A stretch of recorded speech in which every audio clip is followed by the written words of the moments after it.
कावेरी जी ने अपनी बेटियों से कहा कि वो प्रेगनेंसी का बहाना बनाकर अपने पतियों को सबक सिखाए। अब सुनिए आगे। मम्मी, आपने जैसा कहा था हमने वैसा ही किया, लेकिन देखिए ना, विवेक का हाल तो वैसा का वैसा ही है। घर में ना सुबह का नाश्ता बनता है और ना खाना। नौकरी पर जाने की बात करूं तो खाने को दौड़ते हैं मुझे। हाँ मम्मी, मैंने भी सुमित को कितनी बार कहा कि अगर नौकरी नहीं करनी तो कोई छोटी सी दुकान ही खोल लो, घर का खर्चा कैसे चलेगा। देखो दोपहर के 12 बजने आए और जनाब अभी तक सो रहे हैं। हाँ मम्मी, ईशा और सुहाना ठीक कहती हैं। अविनाश का भी यही हाल है। जब मैंने अपनी प्रेगनेंसी के बारे में कहा तो मुझसे कहने लगा, अरे दूसरी लड़कियां तो 9-9 महीने तक नौकरी करती है, बस डिलीवरी के टाइम छुट्टी लेती है। मोहिनी, तुम भी नौकरी करो। अब मुझे कहाँ नौकरी मिलेगी। मम्मी बताओ अब मैं क्या करूँ। हे भगवान, क्या सोचकर घर जमाई दामाद लाई थी मैं कि मेरी बेटियां मेरे पास रहेंगी और खुश रहेंगी, लेकिन इन आलसी दामादों ने तो हमारी जिंदगी को भी प्रॉब्लम में डाल दिया है। मैं तो कहती हूँ मम्मी, हम लोग वापस अपनी जॉब पर जाना शुरू कर देते हैं। बता देते हैं इन लोगों को कि हमने प्रेगनेंसी का बहाना किया है। नहीं नहीं बेटा, ऐसी गलती भी मत करना। अगर तुमने ऐसा किया तो इन तीनों की आदत और ख़राब हो जाएगी। अरे आज नहीं तो कल कभी तो तुम प्रेग्नेंट होगी, तब वापस यही प्रॉब्लम आएगी। तब क्या करोगी तुम तीनों। हाँ मम्मी, आपकी बात तो बिल्कुल सही है। इन लोगों को तो सुधारना ही पड़ेगा। लेकिन कैसे? अपने बच्चों के आने की खबर सुनकर भी इन लोगों पर कोई असर नहीं हो रहा। पैसे कमाने के लिए घर से बाहर निकलना ही नहीं चाहते ये तीनों। अब मेरे दिमाग में एक प्लान आया है। तुम तीनों चिंता मत करो, उन तीनों को बुलाओ, फिर मैं बात करती हूँ। थोड़ी देर बाद कावेरी जी अपने तीनों दामादों को सामने बुलाकर अपनी बात कहना शुरू करती हैं। अविनाश, सुमित और विवेक, देखो बेटा, मैं ना तुम तीनों से बड़ा प्यार करती हूँ, इसीलिए तो तुम्हें घर जमाई बना कर रखा है मैंने। अरे मम्मी जी, सीधे सीधे कहिए ना, क्या बात है। प्यार तो हम भी आपको बहुत करते हैं। अरे मम्मी जी, आपकी इज्जत भी बहुत करते हैं। अरे भाई, आपके जैसी सास और कमाने वाली बीवी सबको मिलती है क्या? हाँ मम्मी, विवेक और सुमित ठीक कह रहे हैं। आपकी बेटी से शादी करके मेरी तो ज़िंदगी ही अच्छी हो गई है। जानती हूँ मैं, और ये भी जानती हूँ कि तुम तीनों अपने अपनी बीवियों से बहुत प्यार करते हो। बेटा, बात ऐसी है कि हमारे कुल गुरु ने कहा है कि प्रेग्नेंट होने के बाद मेरी तीनों बेटियां शुरू के 4 महीने हमारे गांव में जाकर रहेगी, जहां मेरे चाचा जी रहते हैं। अरे लेकिन क्यों मम्मी, गांव में जाकर रहने की क्या ज़रूरत है इन तीनों को। वो क्या है ना बेटा, हमारे परिवार को एक श्राप है। अगर मेरी बेटियों ने यहाँ पर बच्चा पैदा करने की कोशिश की तो उनके बच्चों को कुछ भी हो सकता है। इसलिए अब से लेकर 4 महीने पूरे होने तक इन्हें गांव वाले घर में रहना पड़ेगा।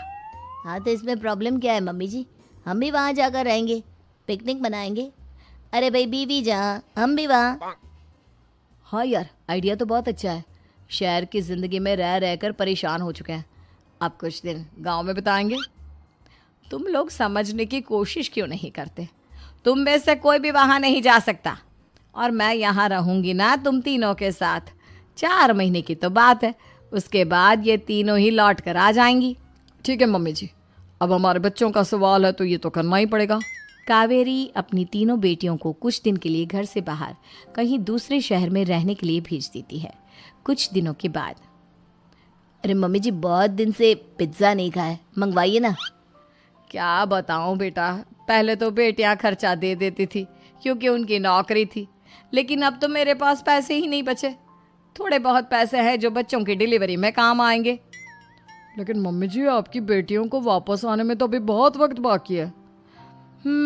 वही सोच सोच कर परेशान हो रही हूँ। सोच रही हूँ कल से दूध भी बंद करवा देती हूँ। अब दूध वाले को देने के लिए पैसे भी तो नहीं है ना। अरे नहीं नहीं मम्मी जी, अगर दूध भी बंद करवा दोगी तो मुझे चाय कहाँ से मिलेगी? और चाय के बिना मैं तो मर ही जाऊंगा। क्या करूं बेटा, इसके अलावा हमारे पास कोई ऑप्शन नहीं है। मेरे पास पैसे ही नहीं बचे। इस तरह कावेरी जी धीरे धीरे अपने तीनों दामादों को पैसे देना बंद कर देती हैं और घर में खाने पीने की चीज़ें लाना भी बंद कर देती है। अब वो तीनों बुरी तरह से परेशान होने लगे थे और इसलिए एक दिन तीनों प्लान करके घर से बाहर निकलते हैं और बाजार में जाने के बाद, यार अच्छा खाना खाए हुए कितने दिन हो गए, पता नहीं कब अच्छा खाना मिलेगा। हमारी बीवियों के जाने के बाद तो हमारी हालत भिखारियों जैसी हो गई है यार। कुछ भी हो, मुझे तो आज पिज्ज़ा खाना ही खाना है। जेब में 1 रुपया नहीं है और पिज्ज़ा खाएगा, कहाँ से आएंगे पैसे?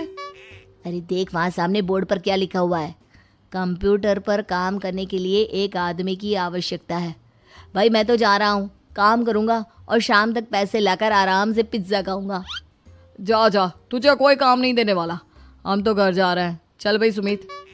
सुमित और अविनाश वहाँ से चले जाते हैं और विवेक उस कंप्यूटर शॉप पर सारा दिन काम करके 5,000 रुपये कमा कर घर लौट कर आता है और अपने खाने के लिए अच्छी अच्छी चीज़ें भी लेकर आता है। ये देखकर विवेक और सुमित के दिल में भी कुछ पैसे कमाने की इच्छा जागती है। अरे सुबह सुबह कहाँ चल दिए तुम? मम्मी जी एक बहुत अच्छी जगह मिली है, कंप्यूटर पर काम करने के 5,000 मिले थे कल मुझे। अगर रोज़ काम करूँगा तो पूरे 40,000 की तनख्वाह। अरे वाह, ये तो बहुत अच्छी बात है दामाद जी, आपको जाना ही चाहिए। सुमित और अविनाश विवेक को इस तरह तरक्की करते देखकर परेशान हो जाते हैं और वो दोनों भी काम की तलाश में निकल पड़ते हैं। धीरे धीरे उन दोनों को भी काम मिल जाता है। अब कावेरी के तीनों दामाद छोटी मोटी नौकरी करके अच्छा पैसा कमाने लगे थे। एक दिन कावेरी उन्हें अपने पास बुलाती हैं। अरे वाह, विवेक 40,000 कमा लेता है, अविनाश 60,000 और सुमित तुम भी 40,000 के आसपास कमा ही लेते हो। कुल मिलाकर तुम अच्छे खासे पैसे कमा रहे हो बेटा। हाँ मम्मी जी, बहुत मज़ा आता है जब महीने के एंड में मोटी रकम हाथ में आती है। पूछिए मत मम्मी जी, घर में रहकर रोटी बना बना कर और तो जैसा महसूस होने लगा था मुझे तो। हाँ बेटा, तुम तीनों की बात तो बिल्कुल ठीक है। और जानते हो, अब तुम तीनों की पत्नियां भी वापस लौट कर आने वाली है। लेकिन मम्मी जी अभी तो उन्हें गए सिर्फ 2 महीने हुए हैं, आपने तो कहा था वो 4 महीने के बाद लौट कर आएंगी। ऐसा कुछ नहीं है बेटा, मैं सिर्फ तुम तीनों को सबक सिखाना चाहती थी कि आदमी घर में बैठकर बीवी की कमाई खाता हुआ अच्छा नहीं लगता। इस दुनिया में हर इंसान को मेहनत करनी चाहिए, काम करना चाहिए, चाहे वो औरत हो या आदमी, ताकि अपने परिवार को संभाल सके। कावेरी की बात सुनकर उन तीनों को अपनी गलती का एहसास होता है और कावेरी उन्हें सच बता देती है कि ईशा, सुहाना और मोहिनी शहर में ही कहीं दूसरी जगह रह रहे थे। शाम के वक्त उन तीनों की पत्नियां लौट कर आ जाती है और कावेरी जी का परिवार एक खुशहाल परिवार की तरह